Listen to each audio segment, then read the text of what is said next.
When Ethan Carter finally got the call that could change his life, he didn't hesitate for even a second.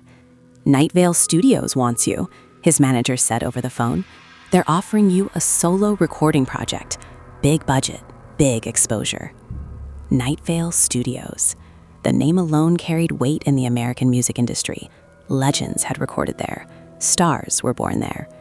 But there were also rumors, strange ones. People whispered that some artists left the studio different. Some never finished their projects. Some never came back. Ethan laughed it off. He didn't believe in ghost stories. He should have.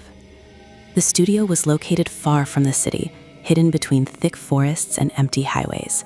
The building looked old but beautiful, with tall windows and dark red bricks. A faded sign read, NightVale Recording Studio. Inside, the air felt cold, too cold. The receptionist, a pale woman with tired eyes, barely looked at him. "Studio B," she said quietly. "Don't wander around." Ethan smiled. "Is this place really haunted like people say?" She slowly looked up at him. "No," she replied. Then after a pause, she added, "It's worse." Studio B was huge, expensive equipment, soft lights, perfect acoustics. But something felt wrong. The silence wasn't normal silence. It felt heavy, like the room was listening. Ethan started setting up his microphone. As soon as he plugged in his headphones, he heard a soft sound. Breathing. He pulled the headphones off. The room was empty. He put them back on. Breathing again. Slow, close, right in his ears. "Hello?" he said. No answer. The breathing stopped. Ethan shook his head. "Just stress," he muttered. He began recording. The first song went fine. The second song, strange things started happening. On the studio glass, he saw a reflection. Someone was standing behind him. He turned around.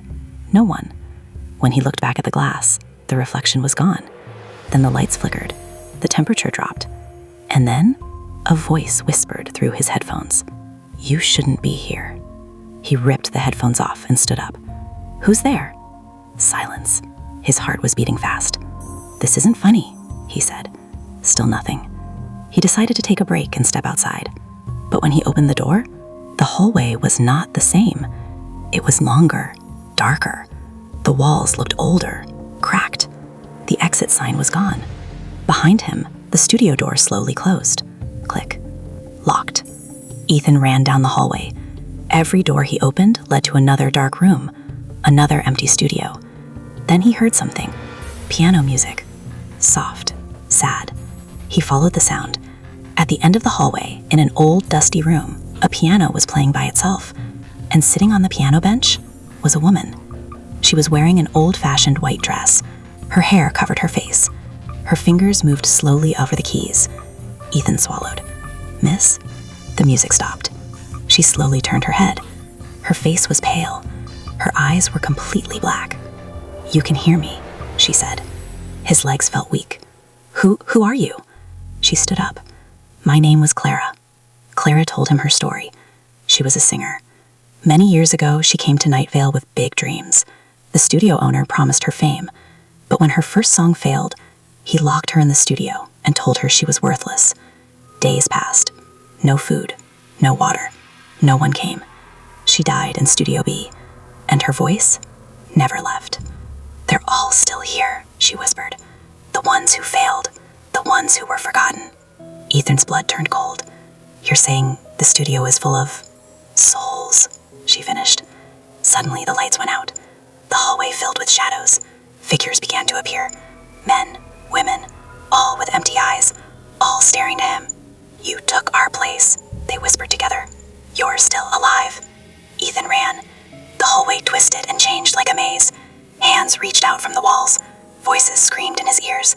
He finally saw Studio B again and slammed the door shut behind him. He locked it. Breathing hard, he looked around. Everything looked normal again. The equipment, the lights, the microphone. Then he saw something on the recording screen. A new track. It was playing. He hadn't recorded it. He pressed play. At first there was only static. Then, singing. Dozens of voices. Sad, angry, crying. And behind them all, his own voice, saying, "Help me." The started shaking. Something was trying to get in. The screen flashed. A message appeared. One must stay. Ethan understood. The studio needed a soul. Someone had to replace the last one.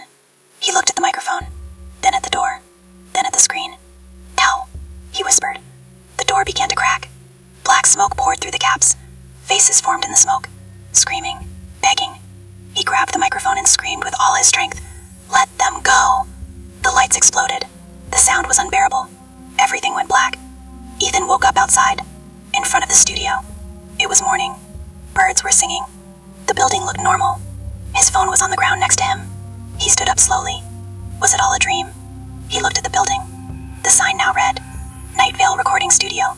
Closed forever. The doors were sealed. Windows boarded up. He left. He never told anyone. Months later, his song was released. The one he recorded that night. It became a huge hit. But people in the comments said strange things. At 2:14, I hear someone crying. Why do I hear whispers? There are voices behind the music. Ethan never listens to his own song. Because sometimes, late at night, when the world is silent, he hears breathing, right next to his ear.